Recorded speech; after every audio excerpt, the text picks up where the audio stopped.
పరిచర్యలు చేస్తున్న వారిగా తయారైపోయి ఉన్నారంట. అందుకనే పౌలు గారు చెప్తున్నారు, మొట్టమొదటిగా మీరు మాంద్యులు అవ్వద్దు.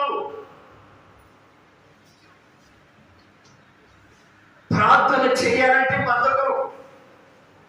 శాస్త్రమైన మాట ఏంటంటే మాంద్యుడాన్ని ఇక్కడ ఎందుకన్నాడంటే, చాలా మంది ప్రార్థన చేయటానికి లేవలేకపోతున్నారట, పని చేయటానికి లేవలేకపోతున్నారు, ప్రార్థించడానికి సమయం ఇవ్వలేకపోతున్నారు. బద్ధకం, చేద్దాములే, లెగుద్దాములే, ఉందాములే, వెళదాములే, ఇలాంటి పరిస్థితుల్లో నీవు ఉన్నప్పుడు మన పితరులు అనేక మంది వాగ్దానాలు పొందుకొని ఆ వాగ్దానాలు బట్టి వాగ్దానాలు పొందుకొని ప్రభువైన దేవునితో ఉంటున్నారే, అట్టి వారిని పోని నీవు కూడా ఉండాలని ఇక్కడ అపోస్తలుడైన పౌలు గారు మనతో తెలియపరుస్తున్నాడు. కానీ నువ్వేం చేస్తున్నావు, మనమేం చేస్తున్నాం, మనం ఎలాగున్నాం, మన పరిస్థితులు ఎలాగున్నాయి అని చెప్పి ఇక్కడ వివరంగా తెలియపరుస్తూ, నీవు కూడా దేవుడు మనకి ఇచ్చిన వాగ్దానాలు మనం స్వతంత్రించుకోవాలంటే మనలో మాంద్యత ఉండకూడదు, బద్ధకం ఉండకూడదు, సోమరిపోతుతనం ఉండకూడదు, నిద్రపోతుతనం ఉండకూడదు అని ఇక్కడ వివరంగా తెలియపరుస్తున్నాడంట. ఈ మాటలు ఎందుకు తెలియపరుస్తున్నాడు తెలుసా? మన పితరుల వాగ్దానాలను స్వతంత్రించుకున్నారు, కానీ మరి నీవు ఆ వాగ్దానాలను స్వతంత్రించుకున్నావా? ఆ వాగ్దానాలను స్వతంత్రించుకోవడానికి నీవు నీ బద్ధకాన్ని విడిచిపెడుతున్నావా? నీ సోమరితనాన్ని విడిచిపెడుతున్నావా? నీ నిర్లక్ష్యతనాన్ని విడిచిపెడుతున్నావా? అది కనుక విడిచిపెడితే దేవుడు నీకు ఇచ్చిన వాగ్దానాలను స్వతంత్రించుకుంటావు, దేవుడు నీకు ఇస్తున్న ఆశీర్వాదాలను స్వతంత్రించుకుంటావు. అందుకని ఇక్కడ చెప్తున్నాడు, మొదట నీవేమో చెప్పమాట, మీరు మాంద్యులు కాక ఏం చేయాలి? విశ్వాసము చేతను, ఓర్పు చేతను. హల్లెలూయా. ఏంటంట? మనలో ఏముండాలి? మాంద్యతని విడిచిపెట్టి విశ్వాసము చేత, ఓర్పు చేత వాగ్దానాలను స్వతంత్రించుకున్న వారిని పోలి నడుచుకునే వారికి మనం ఉండాలి. దేనిని పోలి నడుచుకున్నావు నీవు? దేనిని స్వతంత్రించుకుంటానికి నువ్వు సిద్ధపడుతున్నావు? నీవు దేని కొరకు నువ్వు సిద్ధపడుతున్నావు? నీవు ప్రభువైన దేవుడు వాగ్దానం చేశాడు, నిత్యముగా మీరు నాతో ఉంటారు, నేను సిద్ధపరిచిన ఆ స్థలంలో మీరు ఉన్నట్టు నేను మీకు స్థలాన్ని సిద్ధపరచడానికి వెళ్తానని త్వరపడి రండి అని చెప్పి దేవుడు అక్కడ చెప్పాడు కదా. మరి వాటిని స్వతంత్రించుకోవడానికి సిద్ధపడుతున్నావా లేదా? దేవునికి స్తోత్రం. హల్లెలూయా. అక్కడ దాకా ఎందుకండి? మన కుటుంబంలో ఉన్న పరిస్థితులను సరి చేసుకోవడానికి నీవు విశ్వాసం కలిగి ఉంటున్నావా, లేకపోతే ఓర్పు కలిగి ఉంటున్నావా లేదా అది పరీక్షించుకునే వారికి ఉండాలి. ముందు పరలోక సంగతి, తర్వాత దేవుడి స్తోత్రం. నీవేమై ఉంటున్నావో ఒకసారి ఆలోచించుకో. నీ కుటుంబాన్ని నువ్వు రక్షించగలగటానికి, నీ కుటుంబాన్ని నువ్వు బాగు చేసుకోగలగటానికి, నీ పరిస్థితులను బాగు చేసుకోగలగటానికి, నీ ఆత్మీయ జీవితాన్ని నశించిపోకుండా నీ ఆత్మీయ జీవితంలో ఒక మెడుగు కలిగి ఒక నూతనమైన దైవికమైన శక్తిని పొందుకొని దేవుని కొరకు సిద్ధపడటానికి, వాగ్దానాలను స్వతంత్రించడానికి నువ్వు సిద్ధంగా ఉన్నావా లేదా అది పరీక్షించుకునే వారిగా మనం ఉండాలి. దేవునికి స్తోత్రం కలుగును గాక. హల్లెలూయా, హల్లెలూయా. అందుకు నీకు ఏం కావాలి? నువ్వు దేని విడిచిపెట్టాలి? నువ్వు మాంద్యత్వాన్ని విడిచిపెట్టాలి. కూర్చున్న కాడిచి నగటానికి అరగంట పట్టుంది. లెగుద్దాంలే అంటే బలహీనత వల్ల కాదండి, అన్ని బాగుండి అంతా బాగుండి కూడా లేవటానికి బద్ధకం. పడుకున్న వారి కూడా అంతే, ఉతక మీద తలుపు తిరిగినట్టు తిరుగుతూ ఉంటారట మంచం మీద. ఏంటంట? ఉతక మీద తలుపు. ఇది ఇదివరకు తలుపులు ఉండేవి, దానికి ఒక కింద ఒక గిన్నెలాగా పెట్టేవాళ్ళు అనమాట. దాని మీద తలుపులు పెడితే చక్కగా తలుపు అటు ఇటు తిరుగుతా ఉంటుంది, మోత రాకుండా. దాని మీద తలుపు ఏ రీతిగా వేస్తా ఉంటారు, అటు ఇటు ఎలా తిరుగుతూ ఉంటారంటే ఎవరిళ్ళు సోమరిపోతులు, బద్ధకస్తులు, మాండత్వం కలిగిన వారు. అయ్యా నువ్వు ఆ రీతిగా ఉంటే నువ్వు వాగ్దానాలు ఎలా స్వతంత్రించుకుంటావు? నువ్వు ఆ రీతిగా ఉంటే దేవునికి ఆశీర్వాదాలు ఎలా పొందుకుంటావు? నువ్వు ఆ రీతిగా ఉంటే నీ కుటుంబంలో ఉన్న వస్తున్న సమస్యలు ఎలా జయించగలుగుతావు? నువ్వు ఆ రీతిగా ఉంటే నీ బిడ్డల యొక్క బాగోగుల వరకు, నీ బిడ్డ యొక్క క్షేమం వరకు ఎలాగూ ప్రార్థన చేయగలవు? ఒక్కసారి మనం ఆలోచించుకోవాలి.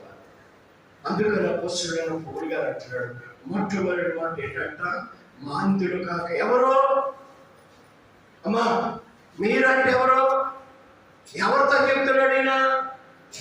ఈ వాక్యం వింటున్నా నీతోనే మాట్లాడుతున్నాడు దేవుడు. ఈ మాటలు వింటున్నా నీతోనే మాట్లాడుతున్నాడు దేవుడు. ఈ మాటలు చెప్తున్నా నాతో దేవుడు మాట్లాడుతున్నాడు. హల్లెలూయా. నాతో మాట్లాడుతున్నాడు, మీతో కూడా దేవుడు మాట్లాడుతున్నాడు. హల్లెలూయా, హల్లెలూయా. మీరు అనుకోవచ్చు, నా కోసం కాదు పక్కన కోసం అని అనుకోవచ్చు. అయ్యగారికి నేనున్నాను, నీ కోసమే నేను చెప్తానని కాదు, నా కోసం కూడా దేవుడు మాట్లాడుతున్నాడు. దేవుని స్తోత్రం కలుగును గాక. హల్లెలూయా. మనలో నీలో ఏమనకూడదు, కొంతమంది ఆశీర్వదించబడకపోవటానికి కారణం, కొంతమంది కొన్ని శ్రమలు సమస్యలు పోగలేకుండా ఆదిత్యులని పడినటానికి కారణం ప్రార్థన లేకపోవడం, బద్ధకష్టం, సోమరితనం, నిర్లక్ష్యతనం. ఈ కుటుంబంలో వస్తున్న శోధన జయించబడాలంటే యేసు ప్రభు ఏమన్నాడు? మీరు శోధనలో పడకుండా ఉండటానికి ఒక్క గడి అయినను మీరు మేలుకొని, అమ్మ ఇట్లా నిద్రపోతున్నారా? నిద్రపోయడంతో ఒకసారి గట్టిగా హల్లెలూయా, హల్లెలూయా, హల్లెలూయా. మెలుకోకుండా ఉన్నంత గట్టి ఒకసారి హల్లెలూయా. ఇంకా తప్పగా అంటే సగం నిద్రపోతున్నాను. ఇంకా ఇంకా గట్టిగా, ఇంకా గట్టిగా. నిద్రపోయేవాడు నిద్రంతా పోవాలి. హల్లెలూయా, దేవునికి స్తోత్రం కలుగును గాక. హల్లెలూయా. ఇప్పుడు చెప్పండి, ఇప్పుడు ఏమంటున్నాడంటే యేసు ప్రభు ఏమన్నాడు?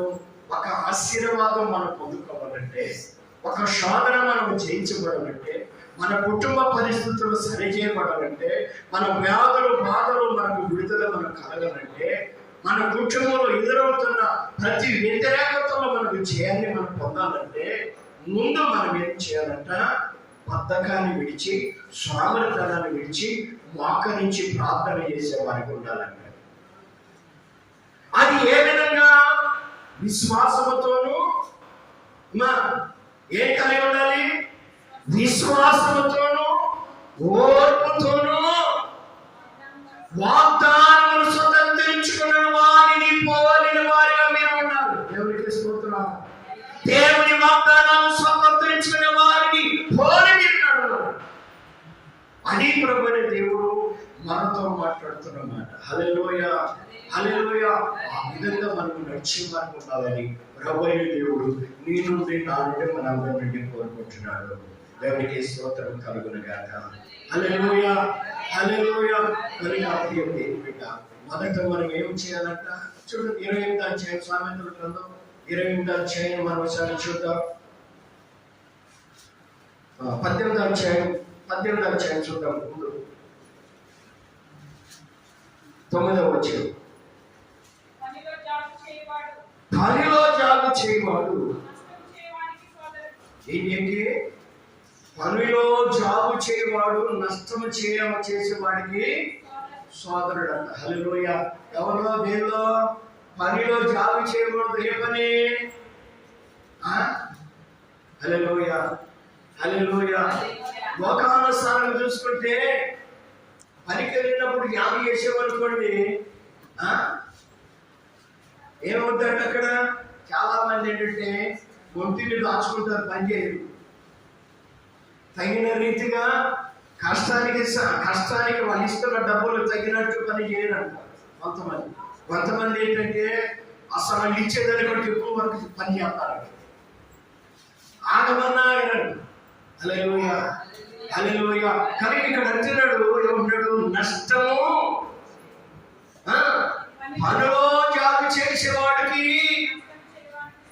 హల్లెలూయా ఏం కలుగుతుంది తెలుసా? పనిలో నిర్లక్ష్యంగాను దాచుకొని చేసేవాడికి నష్టమే కలుగుతుంది కానీ లాభం ఉండదు. తగిన రీతిగా మనం కష్టానికి తగినట్టుగా అవసరమైతే ఇంకొక కొంచెం పని ఎక్కువైంది చేసి మనం మెచ్చుకునేటట్టు ఉండాలి. హల్లెలూయా. దీనికే తెలియజేస్తానమే. మరి ప్రార్థన చేయకపోతే మనకు నష్టం కలగదా? కలుగుద్దా లేదా? ప్రార్థన లేకపోతే మనకి నష్టమా లాభమా? అపోస్తలుడు మనకి న్యాయమైన సొలొమోను గారు ఈ మాటలు మనకు చెప్తున్నాడు ఇక్కడ. నష్టం పనిలో నువ్వు సరిగా లేకపోతే మనకు నష్టం. ప్రార్థనలో నీ ఆత్మీయ జీవితంలో సరిగా లేకపోతే నీ ఆత్మీయ జీవితాన్ని నష్టం. మనము ప్రార్థనలో మెలకువతో ప్రార్థన చేయాలి. శ్రమైన, కష్టమైన, బాధ అయినా అది ఏ పరిస్థితుల్లోనైనా ప్రార్థన విడిచిపెట్టి వారికి మనము ఉండకూడదు. లేకపోతే నష్టం కలుగుతుంది. నువ్వు లాభం పొందాలంటే, నువ్వు మేలు పొందుకోవాలంటే, నువ్వు దీవించబడాలంటే నువ్వేమై ఉండాలంటే జాబు చేయకూడదు. అనగా ప్రార్థనలో నిర్లక్ష్యంగా ఉండకూడదు. ప్రార్థన చేయాలి. ప్రార్థనకి నీ సమయాన్ని అప్పగించాలి. అది నీలో విశ్వాసము తగ్గకూడదు, నిరీక్షణ తగ్గకూడదు అంటాడు. హల్లెలూయా. ఎంతసేపు ఎన్ని రోజులు చేసినా దీనికి